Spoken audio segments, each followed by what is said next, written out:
जी।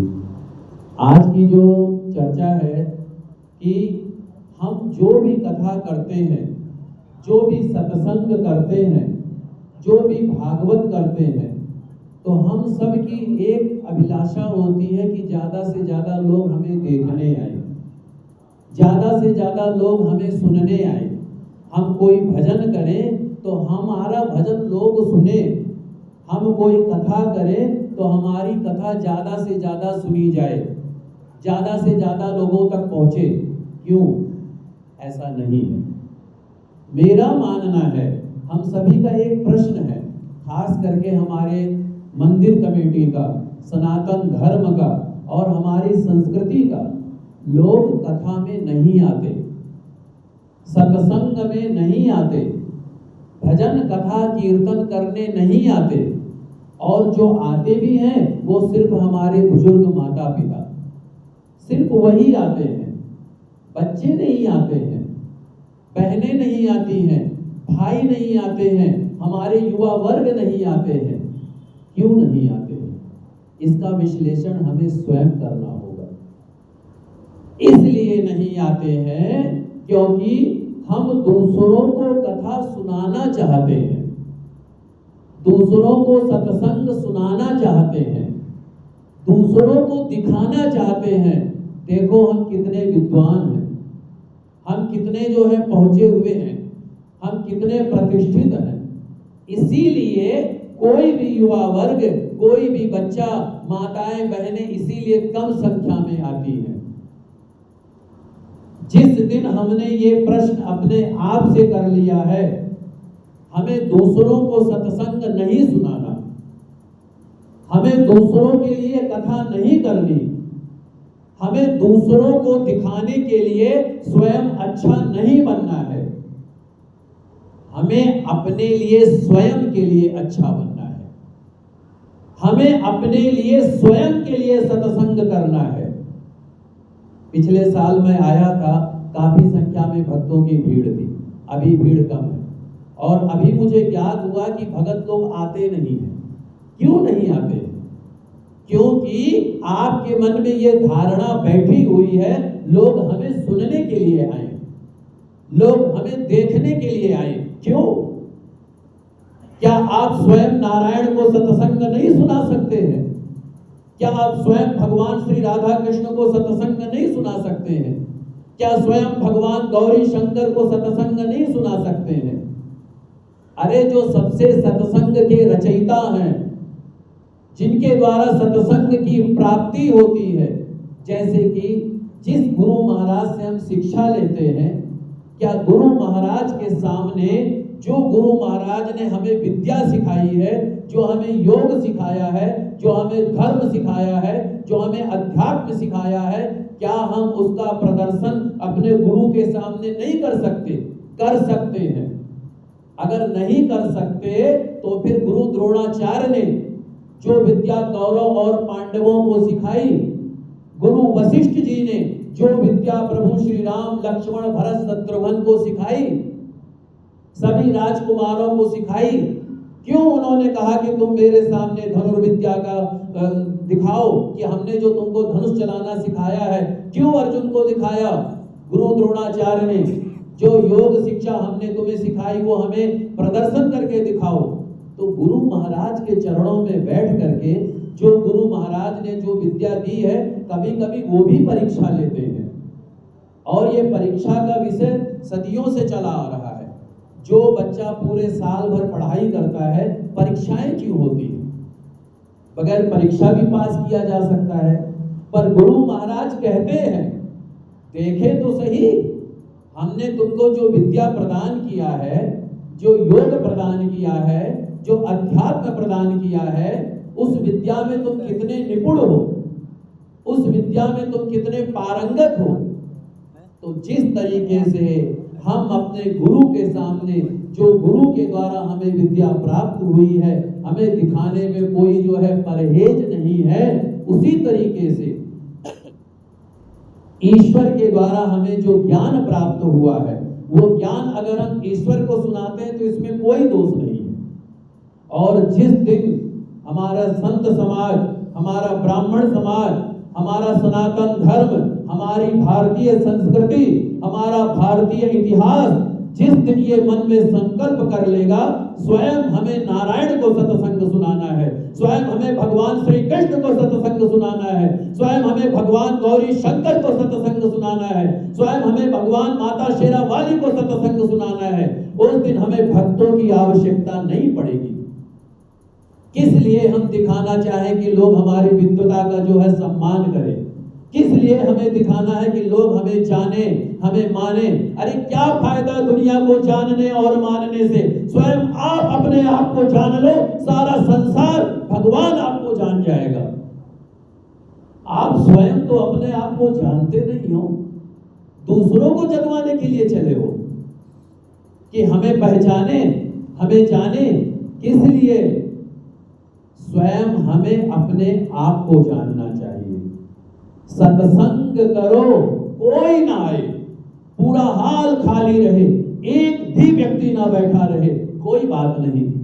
नारायण तो है हमारे सामने, जिसने हमें जन्म दिया, जिसने हमें ये शरीर प्रदान किया, जिसने हमें कर्म दिया, जिसने हमें अध्यात्म विद्या दिया, योग विद्या दिया, कर्म विद्या दिया, वो तो है हमारे सामने।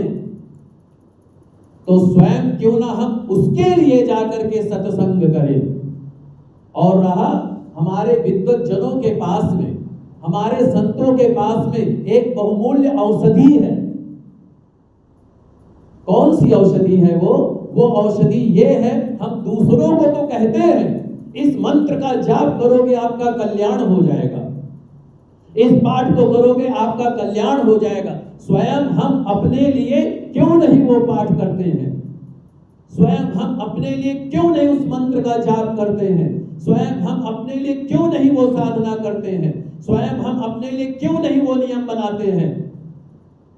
शास्त्रों में कहा गया है, वेदों में कहा गया है, मंत्र महामणि विषय व्याल के, मेटत कठिन कुवंक भाल के।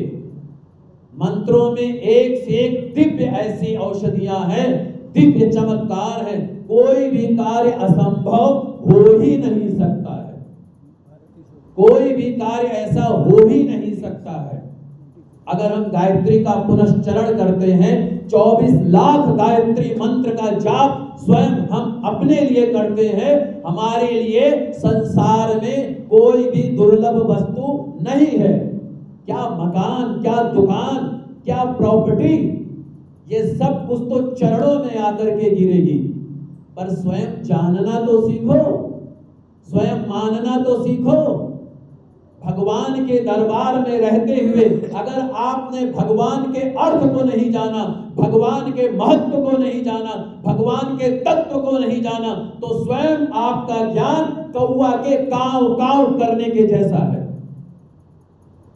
अगर आप भगवान के नजदीक बैठे हो, भगवान के दरबार में बैठे हो और स्वयं आपको ज्ञान नहीं है। अब रहा, अगर हम स्वयं ये कार्य करेंगे ना, मैं यकीन से कहता हूं आपके चरणों में सारा विश्व गिरेगा। ब्राह्मण और संत दूसरों को देने वाला है, लेने वाला कभी नहीं है। अगर हमारे मन में ये बात आती है ना कि हम ब्राह्मणों को दान देते हैं, संतों को दान देते हैं, ये आपकी मिथ्या है। क्यों? क्योंकि हमारे गुरु परशुराम जी ने 21 बार क्षत्रियों से द्वारा पृथ्वी जीत करके ब्राह्मणों को सर्वस्व पृथ्वी दान कर दी थी। तो ये सारा विश्व ब्राह्मण का है।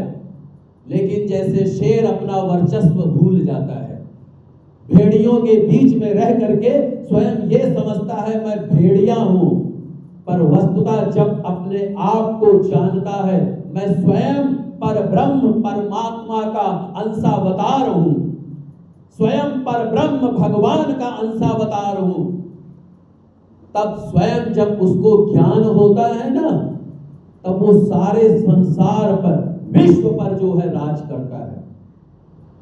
तो मैं यही कहना चाहता हूं, हम लोगों को स्वयं अपने लिए कथा सुनना है।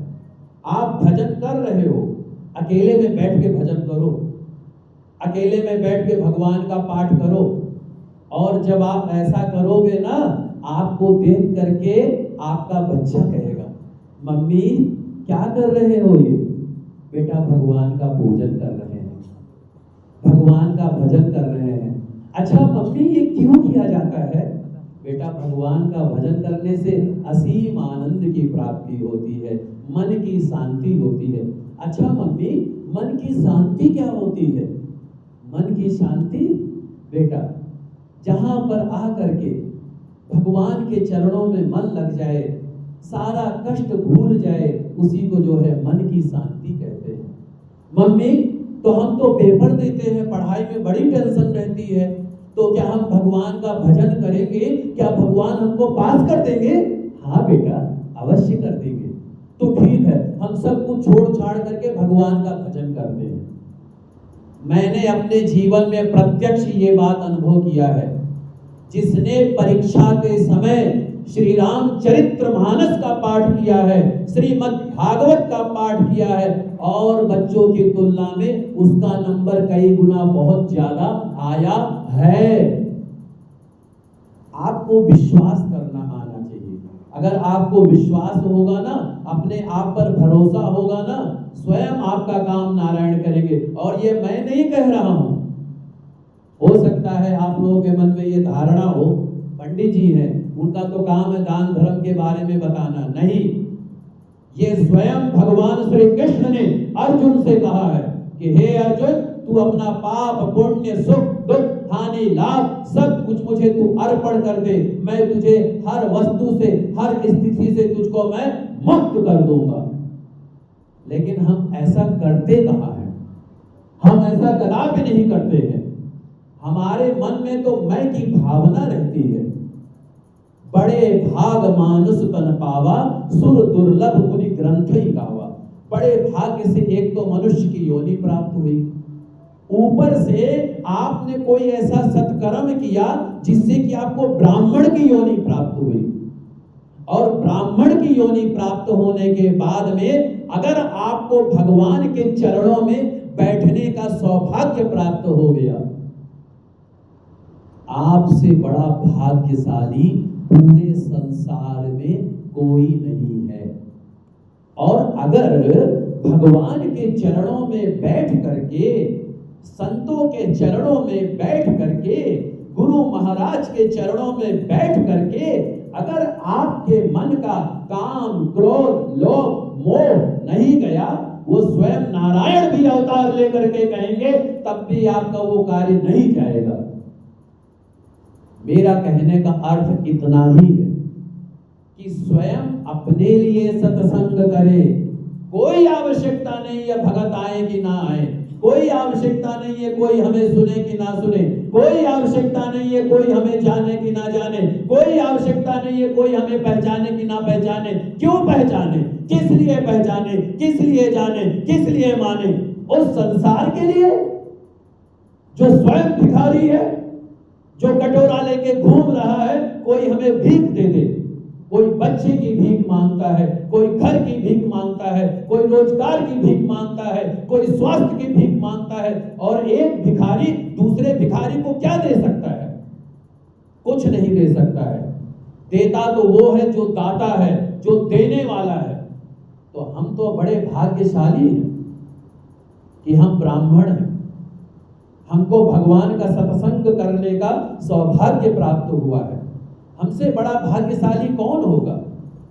और उस नारायण को हम कथा सुना रहे हैं जो सारे जगत का मालिक है। हमारा मालिक कोई ऐसा वैसा नहीं है, एक दो फैक्ट्रियों का, एक दो करोड़ का। हमारा मालिक खरबों खरबों पूरे संसार का मालिक है। और एक बार हमारा उससे अगर अर्जी लग गया ना, हमारा कोई काम रुक ही नहीं सकता है। जैसे कि प्रधानमंत्री श्री नरेंद्र मोदी जी से जिसकी गहरी मित्रता हो, क्या उसका कोई छोटा सा कार्य, कोई भी कार्य हो, क्या वो पूर्ण नहीं हो सकता? हो सकता है, जरूर हो सकता है।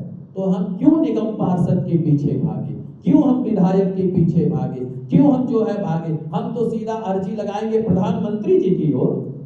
हम तो सीधा अर्जी लगाएंगे राष्ट्रपति जी की ओर। और राष्ट्रपति कौन है? प्रधानमंत्री कौन है? जो सारे जगत का प्रधानमंत्री है, जो सारे जगत का राष्ट्रपति है, वो है हमारे राजाओं के राजा, अयोध्या के राजा भगवान श्री राम जी, जो सारे संसार का भरण पोषण करते हैं, जो सारे जगत का कल्याण करते हैं। और जब उनका राज्य होता है तो ये कहा जाता है क्या? दैहिक दैविक भौतिक तापा, राम राज काहू नहीं व्यापा। राम जी के राज्य में किसी प्रकार की कोई समस्या नहीं रहती है, तो हम तो उसके जो है नौकर हैं। क्या हुआ अगर हमें कोई दान नहीं देता तो? मत दे दान। क्या हुआ हमें कोई भीख नहीं देता? क्या करना है भीख लेकर के?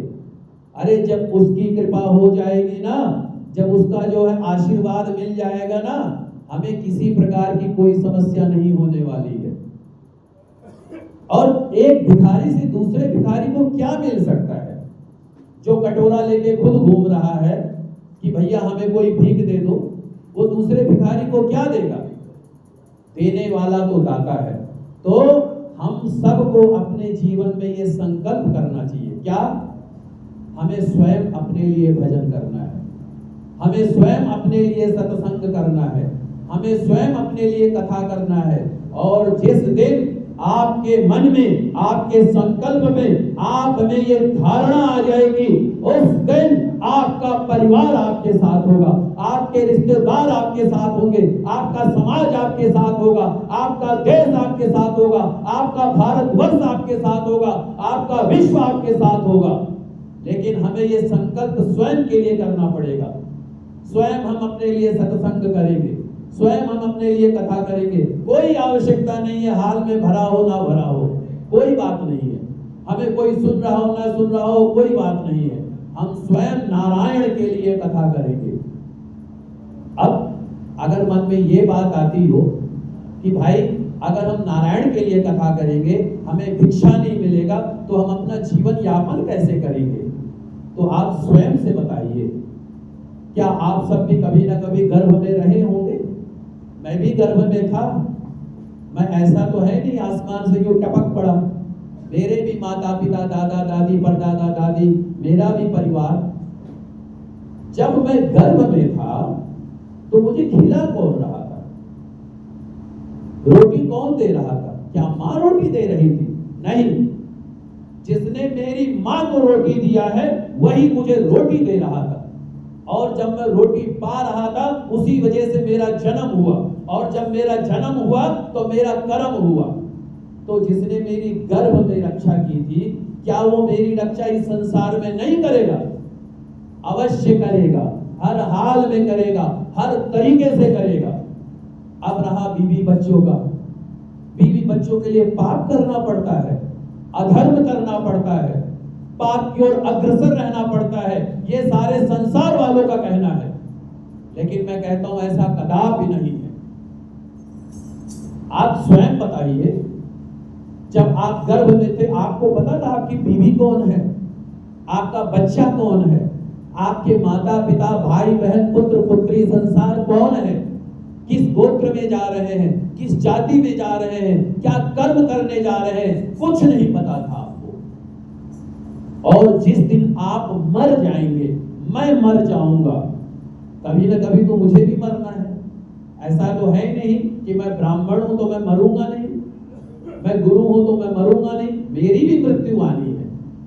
और जिस दिन मेरी मृत्यु आ जाएगी, मृत्यु की तीन ही गति होगी, या तो गाड़ दिया जाऊंगा, या जला दिया जाऊंगा, या फेंक दिया जाऊंगा।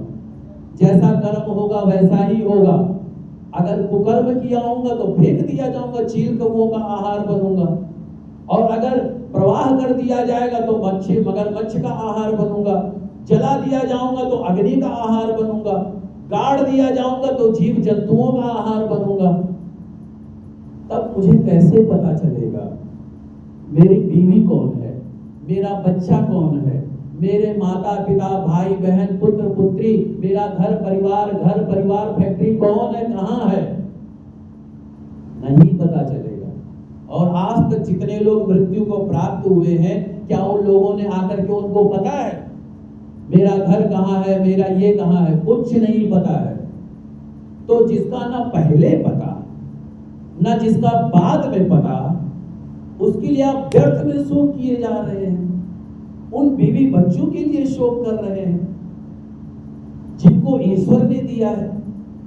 पत्नी भगवान का सबसे बड़ा उपहार होती है, तो बीवी को भी भगवान ने दिया है, बच्चों को भी भगवान ने दिया है, स्वयं आपको भी भगवान ने दिया है, और आपकी पालना भी गर्भ में उसी ईश्वर ने किया है जिस तरीके से भगवान श्री कृष्ण ने परीक्षित की रक्षा की थी, उसी तरीके से स्वयं आपकी रक्षा भगवान ने की है।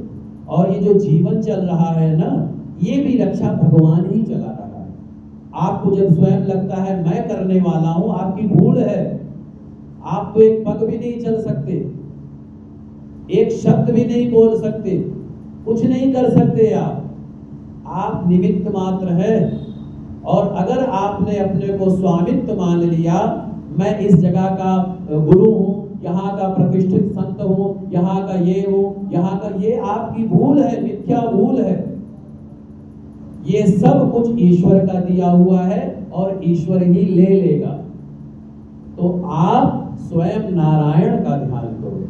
नारायण का ध्यान अगर सच्चे मन से करोगे ना, भक्त प्रहलाद की तरीके से नरसिंह भगवान स्वयं आपकी रक्षा करेंगे, गजेंद्र की तरीके से भगवान विष्णु स्वयं आपकी रक्षा करेंगे, भगवान श्री कृष्ण की तरीके से जैसे द्रौपदी की रक्षा भगवान श्री कृष्ण ने की थी वैसे रक्षा करेंगे। आप कोई भी ग्रंथ देख लो, कोई भी पुस्तक देख लो, कोई भी समुदाय में चले जाओ, जहां पर सच्ची भक्ति होती है वहां पर स्वयं नारायण आकर के आपका कार्य करते हैं, स्वयं भगवान आकर के आपका कार्य करते हैं। लेकिन हमें ये विश्वास जमाना पड़ेगा। और भगवान का भजन करते करते मान लीजिए अगर हमें धन की प्राप्ति नहीं हुई, कोई बात नहीं, जितना अन्न मेरे भाग्य में लिखा है वो अन्न कहीं ना कहीं से मुझे मिलेगा। और इसका सबसे बड़ा अर्थ ये है, अजगर करे न चाकरी, पंछी करे न काम, दास मलूका कह गए सबके दाता राम। अजगर कोई काम नहीं करता है, पंछी कोई काम नहीं करता है, फिर भी भगवान उसको दे रहा है ना।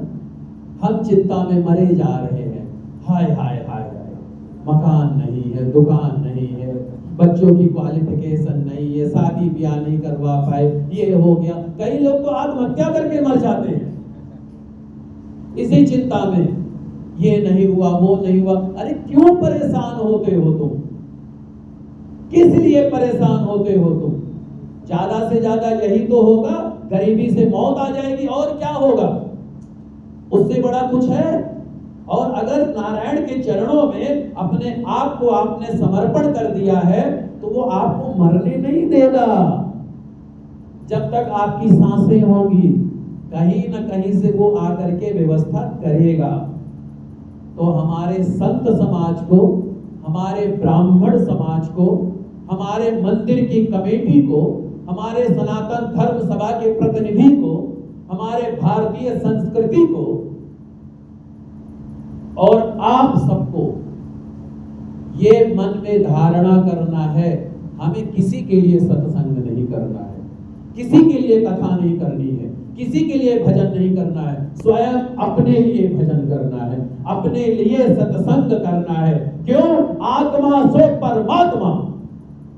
अगर आपने स्वयं का कल्याण कर लिया, स्वयं को आपने भगवान के चरणों में समर्पित कर दिया, आपका कल्याण हो जाएगा, आपको भगवान की कृपा की प्राप्ति होगी। तब हमारे मन में ये शिकायत नहीं रहेगी, कोई हमारी कथा सुन रहा है नहीं सुन रहा है, कोई हमारा भजन सुन रहा है नहीं सुन रहा है, कोई हमारा सत्संग सुन रहा है नहीं सुन रहा है, कोई हमारी पूजा देख रहा है। अरे जाने दो, कोई आवश्यकता नहीं है किसी को दिखाने बतलाने के लिए। हमें स्वयं अपने आप को जागृत करना है, हमें स्वयं अपने आप को बढ़ाना है, हमें स्वयं अपने आप को साधना की ओर अग्रसर करना है, हमें स्वयं अपने आप को भक्ति मार्ग की ओर अग्रसर करना है, हमें स्वयं अपने आप को भगवान के चरणों में समर्पित कर देना है। यही जीवन का लक्ष्य है, यही जीवन का कल्याण है। आप सभी ने मुझे सत्संग का अवसर दिया, ज्यादा समय नहीं लूंगा और बहुत बहुत धन्यवाद गुरु जी महाराज का। गुरु जी महाराज के आशीर्वाद से सेवा करने का सौभाग्य प्राप्त हुआ। और हमारे प्रतिष्ठित गुरु जी महाराज साधु संतों का बहुत बहुत धन्यवाद, हमारे भाई साहब जी का और सभी का, कि आपने हमें इतना अच्छा अवसर दिया। और मैं आपको एक बात और कहना चाहता हूँ, सभी को कहना चाहता हूँ, मेरे मन में इतना सा भी लालच नहीं है कोई मुझे धन दे, कोई मेरी इज्जत करे, कोई मेरा अपमान करे। मैं यहाँ कथा कहने के लिए आया हूँ, मुझे कोई जो है सम्मान दे नहीं चाहिए, बिल्कुल नहीं चाहिए। ना मैं किसी की गद्दी छीनने आया हूँ, ना किसी की गद्दी पाने आया हूँ, ना ही मेरे मन में कोई लोभ है। मैं सत्य कहता हूँ, श्री रामचंद्र जी की नगरी का हूँ, जहाँ पर प्रभु श्री रामचंद्र जी ने जन्म लिया है, वहां पर जन्म लेने का सौभाग्य प्राप्त हुआ है। श्री राम जी के चरणों का दास हूँ, ब्राह्मण हूँ, कथा कहने में, कथा सुनने में आनंद आता है। मैं बार बार विनती करता हूँ कि हे प्रभु, मुझे बार बार सत्संग की प्राप्ति हो, मुझे बार बार गुरु संग प्राप्त हो, मुझे बार बार साधु संतों का संग प्राप्त हो, बार बार मुझे गुरु के चरणों की प्राप्ति हो, बार बार मुझे भगवान की कृपा की प्राप्ति हो। मुझे कुछ नहीं चाहिए, मैंने अपने स्वयं अपने जीवन में ये धारण कर लिया। क्या? अर्थ न धर्म न काम रुचि, गत न चाहूं निर्वाण, जन्म जन्म रति राम प्रद, ये वरदान न आन। काम ही नारी प्यारी जिमी, लोभई प्रिय जिमी दाम, तिनि रघुनाथ निरंतर, प्रिय लागो मोहि राम। मैं स्वयं अपने राम जी के लिए कथा कर रहा हूँ, स्वयं अपने राम जी के चरणों की भक्ति प्राप्त करने के लिए कथा कह रहा हूँ, स्वयं श्री हनुमान जी महाराज का आशीर्वाद प्राप्त करने के लिए कथा कह रहा हूँ। और मैं किसी समुदाय के लिए कथा नहीं कह रहा हूँ, ये मेरा कह सकते हैं भूल है या जो भी है। तो मेरा सिर्फ यही स्वार्थ है कि मुझे सत्संग करना है, और अगर कहीं जो है सत्संग सुनना भी है, यही मेरे जीवन की अभिलाषा है। बोलिए श्री सियापति रामचंद्र भगवान की, श्री पवन सुत हनुमान जी महाराज